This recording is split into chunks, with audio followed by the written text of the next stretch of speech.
గోదావరి జిల్లాల పట్టభద్రుల ఎమ్మెల్సీ ఎన్నికల కూటమి అభ్యర్థి పేరాబత్తుల రాజశేఖర్ గెలుపును సవాల్గా భావించాలని ఎమ్మెల్యే గిడ్డి సత్యనారాయణ పిలుపునిచ్చారు.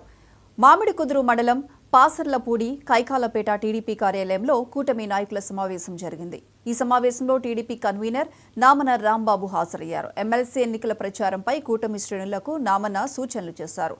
పనిచేసే శ్రేణులను CM Chandrababu, deputy CM Pawan Kalyan గుర్తించి నామినేటెడ్ పదవుల్లో నియమించేలా గుర్తింపు తెచ్చుకోవాలని నామన సూచించారు. ఈ కార్యక్రమంలో కూటమి నాయకులు దాసరి వీర వెంకట సత్యనారాయణ, షేక్ సుభాన్, కొమ్మల్ కొండలరావు, మొల్లేటి శ్రీనివాస్, చుట్టుగుళ్ల కిషోర్ పాల్గొన్నారు.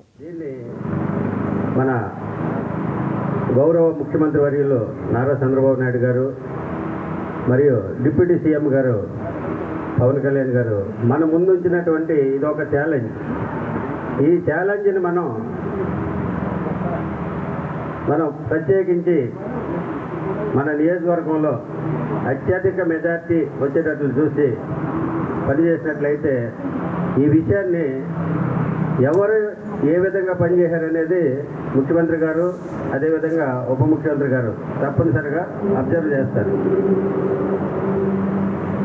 ఈ నియోజకవర్గం కాదు, రాష్ట్రంలో ఏ వర్క్ అప్పచెప్పినా కూడా ఆ విషయంలో ఎవరెవరు ఏ విధంగా పనిచేశారనేది ఎంక్వైరీ చేసి వారి యొక్క పనికి తగినట్టుగా వారికి ప్రత్యేకమైనటువంటి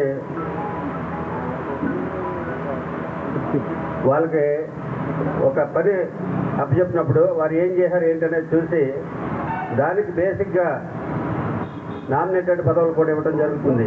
అందుచేత మీరందరూ గమనించండి, ఇది మన సొంత పనిగా తీసుకుని ఈ నియోజకవర్గంలో